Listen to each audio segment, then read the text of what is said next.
Chinagona. I'm here today with Jason Luna. Hello, everyone. I'm so happy to have you. Jason is one of my comedy best buddies. We have a lot of fun together on this spiritual path that we are walking of Yes, stand-up comedy. I'm just gonna say it's the path of the righteous. Yes, stand-up comedy. Yes. Yes, yes, it's definitely a path.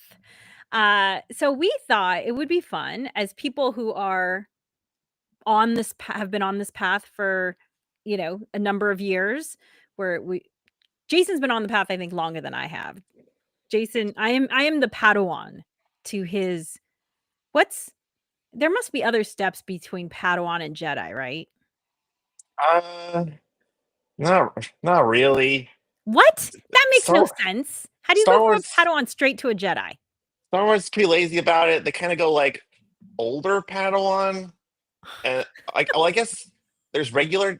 It's unclear because there's Jedi's who are better Jedi's than other Jedi's, but I think they're technically all Jedi Masters. Star Wars is not the most well thought out universe. And I'm a and by Star- the way, Jason right now is in San Diego because of what huge event? San Diego Comic Con, I believe, still the biggest of the regional Comic Cons, the original way back in 1970, like seven or something like that. So Okay, yeah, so if he can't answer this question, then I know his or whatever answer you're giving, I know that's the right answer. So, okay, so let's just say I'm a Padawan and you're an advanced Padawan, okay? sure, On I like this that. path. And Yeah, so as people who are already walking this path, we thought it would be fun to share some of the things we've learned to help other people who might be aspiring to join the spiritual journey called stand-up comedy. yes, And so we thought our first episode today would be about open mics because for anyone who is starting out on this path, an open mic is the first thing that you're probably going to do. I mean, I guess you could say writing starts first, but anyway, we're starting yeah, with open mics. There you go. sure. There you go. And if you have questions, by the way, this is live. We're happy to answer questions. You can put them in the chat. We will see them. And so open mic FAQs. First tip. Open mics are called mics, just mic. If you're Right. talking to someone else on this journey, they'll say, "Hey, what mics do you go to?" Or "Have you been to that mic?" And you might Yeah. wonder, "Who is this mic person we are talking about? He must be really good because everyone talks about him." No, no, no. That's our fancy term for open mics. Right.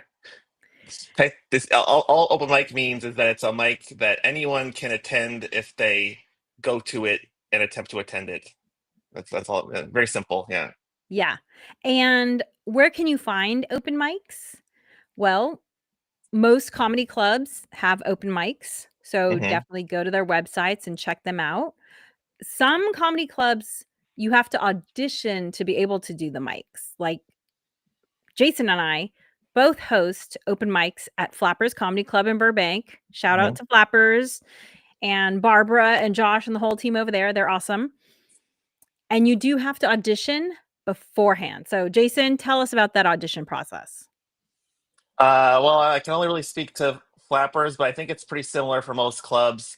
Uh, Unlike most auditions, I guess I suppose there's some aspect of like if you do a really good job, X will happen, but they just want to see that you're open to being in a sort of open-ended, collaborative environment. There's gonna be a lot of people every week. You don't know who they are. You have to be relatively polite to them. So a lot of the audition is just you do 2 minutes of stand up. The booker of our club, Josh Snyder, watches both your performance on stage, but also that you're like a chill audience member and like don't do anything egregiously weird or Right, you're not terrible. heckling, you're not Right. being a jerk, Yeah. you're And then not m once, yeah. making, your jokes maybe aren't, aggressive in a, I don't know, in a threatening way, I guess. And like the main benefit of doing the audition is that you get to go to our mics, but that really means is that everyone else who attends that mic also has that basic level of politeness, support, may even be kind enough to give you some feedback if you ask them afterwards. So it's just a lot more conducive to having a fun time than going to a random mic that's attached to a bar with a bunch of drunk people and other interesting things. So Flappers does a good job of sort of weeding out Yeah. those elements. So you just go to the Flappers website, you sign up to do an audition, and that's how that happens. For other comedy clubs, just go and find out when the open mics are. Everyone runs their mic differently. The old school way used to be that you had to go and sign up on a piece of paper, and Hmm. hopefully you were one of the people who got called in the time limit that the mic runs, like an hour Yeah, or whatever, hour and a half. yeah. Uh, I was just gonna interject real quick that that's still a reality. Like I went to the Comedy Store's open mic a month ago. I actually got to go up, which was very fun. But yes, it's still pulling from a hat. A lot of people get rejected, so that's a reality for bigger the club. So it's good to go to small clubs for open mics if you're interested in regular stage time, like Flappers or other smaller clubs you can find. You don't have to go to the Improv and Comedy Store for everything in your life. Hopefully, yeah. right. And the other thing to know that is a lot of clubs, for instance, if that is too much uncertainty for you, if you think to yourself, I can't get into a car and drive 20, 30, 60 minutes and then not get guaranteed stage time. Well, you'll be glad to know that in this day and age of technology, a lot of comedy clubs actually have you sign up in advance so you know if you have a spot or not. Flappers is one of those. And then another a lot of comedy clubs use something called slotted, which can be a little confusing at first, but once you Hmm. get the hang of it, it's just like any other tech site. But a lot of comedy places use slotted as well to sign up in advance. Right.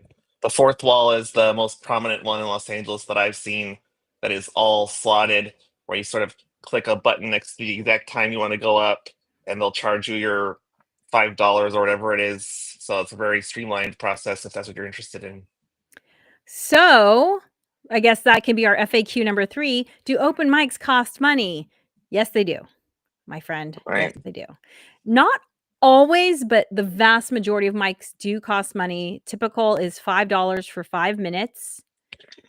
There are some mics where you can get longer times, and usually the price goes down as you add more minutes. So maybe, $8 for 10 minutes, $10 for 20 minutes, which is awesome because it's really hard to book longer sets and really get that practice time after time after time. So longer mics are a fantastic way to get up to your, 15 minutes or your 30 minutes, which Hmm. are big milestones in terms of the kinds of gigs you can do. Right. Yeah, I Uh, think Go I ahead. just want to make a generic point that the maxim is like the best way to do something is to do it. So it's like if you're like, oh, how people will ask me some not so much me, but in general, the question like, oh, how do you do it? How do you do stand-up comedy? Well, it's like you get on stage and you like push through. So it's like, yeah, if you do a 15, 20-minute mic or whatever, that really does count. But like you could, towards that goal. So yeah, that's my general positive statement of the Yeah, day that anyone absolutely. can do it. Yeah. Yeah. Completely agree. And the great thing is in towns like Los Angeles, there are open mics happening practically round the clock. In fact, you can even find daytime weekend mics now happening.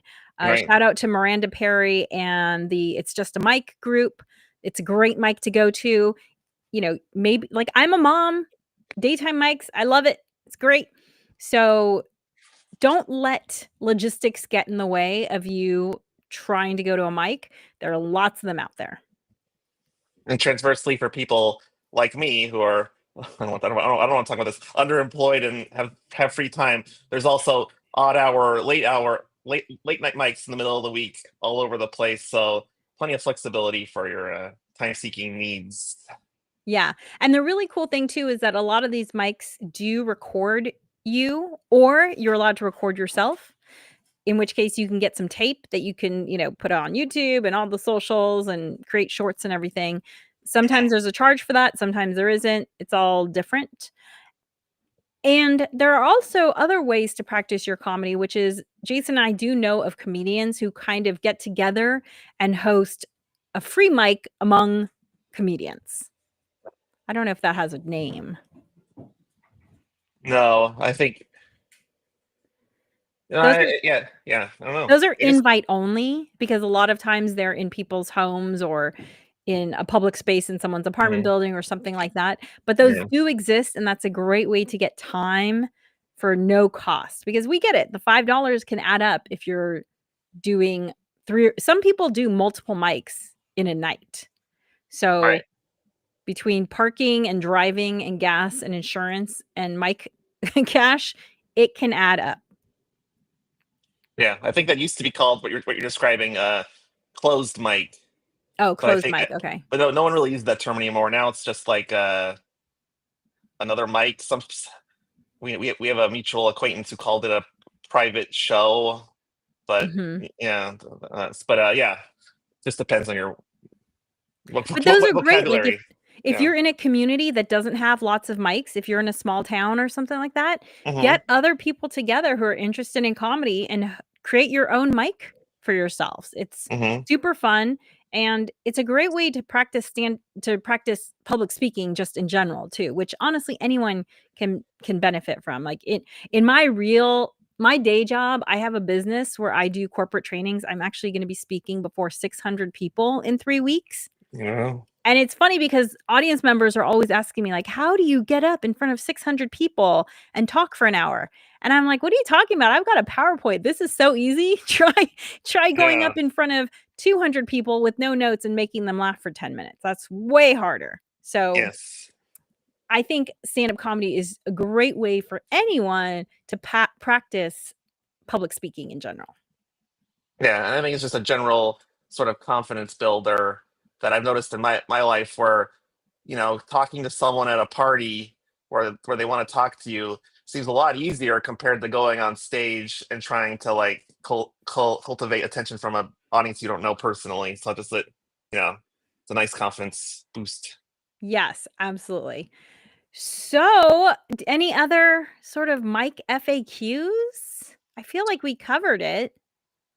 Yeah, I mean, Oh, I did I have would. one. I did have one Okay, thought. yeah, yeah, yeah. Awesome. Yeah. Do Go you ahead. need to go up and do a set in the comedy world? We call like when you have 5 minutes, that's really good. We call that a tight 5. Do you have to go up and do a tight 5? Can you read from your notes? Oh, look here. I plug for Dow Comedy in Koreatown, love it. Or can you read from your notes? Mm-hmm. Probably yes. Yes. The vast majority of mics, you see people reading from notes. Some Yeah. comedy clubs do try to run their mics more like shows, and sometimes you do even have the occasional audience member because a lot of times those events are free for audience members to attend, so it's a great way to see free comedy. By the way, if you like to see free comedy, go to mics, go to an audition, you can sit there for free and laugh along. Yeah. So there's a tip for saving money, but the only thing is, like, when I host my mic, I do try and make a point if I see an audience member to say, "Hey, by the way, I'm gonna start working on some new stuff, so it might be rough," Yeah. because I do think some audience members are always expecting a show, and they don't understand that a lot of times comedians are this is just an idea they had in the car on the way to driving to the mic. Hmm. But you're welcome to bring in a tight 5 or even a not tight 5. You're also welcome to bring in notes a lot of the time. Yeah. Uh, so I just wanted to quickly say, like, I think it's very important for someone who's just getting started in open mics to definitely try multiple. Like, I think a lot of people go to an open mic and they're like, "Oh, I didn't like a lot of the other comedians who went up, or the host Mm, was whatever, or whatever reason." And it's just like, just try new, different ones to see which one you like before you settle on one as a regular, because not all mics are for everyone for various reasons. it's true. Yeah. And then I was just gonna I had something and I lost it. It'll come back. I'm sure a half hour after we stop recording. But One other thing I wanna mention, and this is something that you and I have been saying as we've been recording this, yeah. the euphemism for getting up on stage and performing is called going up or getting up. So, Mm, as you get onto this spiritual journey of stand-up comedy, you might have people saying, "How often do you get up?" And you might wonder what the heck they're talking about. So, just so you know, getting up means performing.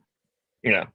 I remember. So my last thought, which I think is important. So when you perform at an open mic, it's very common to get next to zero response to whatever your jokes are, even if they're terrific, because a lot of times you're performing with other comedians who are just sitting there thinking about their jokes or how their set went.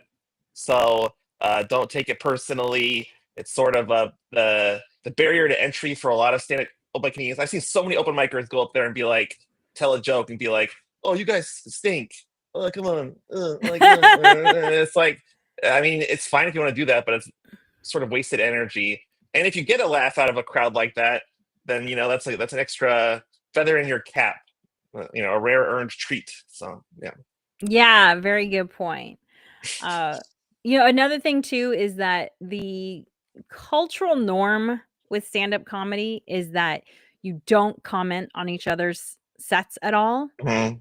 I personally love feedback, so when I go up, at a mic, I will say, "Hey, I'm open to any feedback or notes. Feel free to give it to me," because that's just how I am. But just FYI, if you're expecting notes, don't expect them. If you want notes, maybe ask for them. And if you have notes, very kindly ask before you give anyone a note, or maybe even don't say anything. Everyone's different. I mean, if you're on stage with the microphone, it's like accepted. I don't know if it's great to roast someone else's material or give notes that way. Oh, no, Uh, definitely not. Definitely not.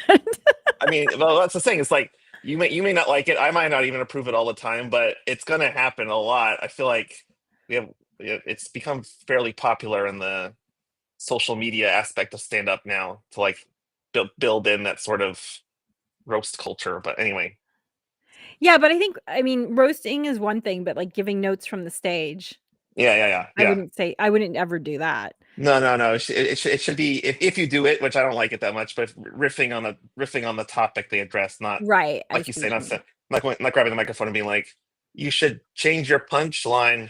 Oh Here god, are no. here are three suggestions or something. Don't do that. Don't I would not do that, definitely not. Yeah, yeah, Um, yeah, by the way, mics are a great way to work on your crowd work, though. yes. So, responding to other comedians like, "Oh, so and so said blah blah blah. That reminds me of a time when I took my dog for a walk." That is perfectly acceptable and a great Hmm. time to work on, again, your crowd work. Okay, well, I think we gave a lot of value in this 17 minutes. And Jason, I am excited about talking to you about Comic-Con. So I think we should just make that a separate episode and plug it right here. Jason will be on this comedy podcast. I guess right now it's called the Soy Saucy Comedy Podcast. Who knows where that's going? Yeah, just kidding. But yeah. So when is Comic Con over? So Comic Con will end around Sunday afternoon, Okay. and then yeah, starts on Thursday, but there's a preview night for people who got advance tickets on Wednesday as well. Did you And get an advance ticket? of course I did.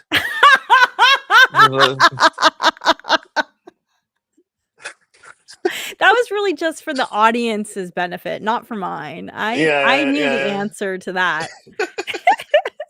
Okay, so next week then, you and I will be talking about Comic-Con, and I can't wait to hear everything about it. Absolutely. I do have one question though in advance of that. Right. Do you have outfits planned out for Uh, I don't think so. That's something I definitely need to start doing, but I did not plan ahead at all. I will be sporting and purchasing a variety of graphic T-shirts with pop culture things. So we can that's as far as it'll go. But yeah, I feel disappointed for myself as well as the audience. But yes, but you'll be wearing a graphic t-shirt when you go. yes, Do you new have a new those picked new out? one. I mean, I'm gonna go through and find the most like nerdiest ones, but I have a lot to pick from. So yeah, that'll be a whole ordeal. Okay, one other question. Is your twin going with you? Yes, my Oh my twin, gosh. yes, my twin brother Marcus has the week booked off from work.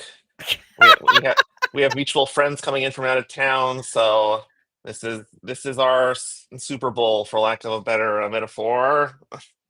Twin Lunas unleashed on Comic-Con. Exciting. Okay, I can't wait to hear about it next week. And Absolutely.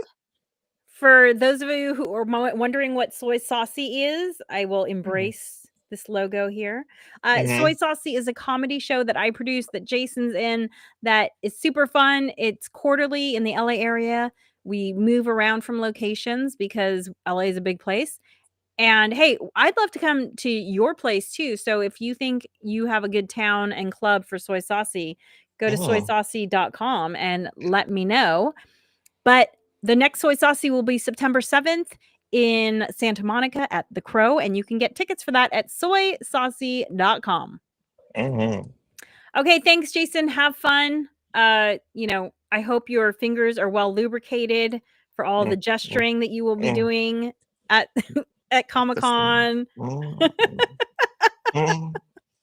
Uh, Maybe some what Correct. Doctor Correct. Strange Oh opening yeah. portals. I don't know. Yeah. No, Yeah. that's good. Okay, have fun. I'll talk to you next week.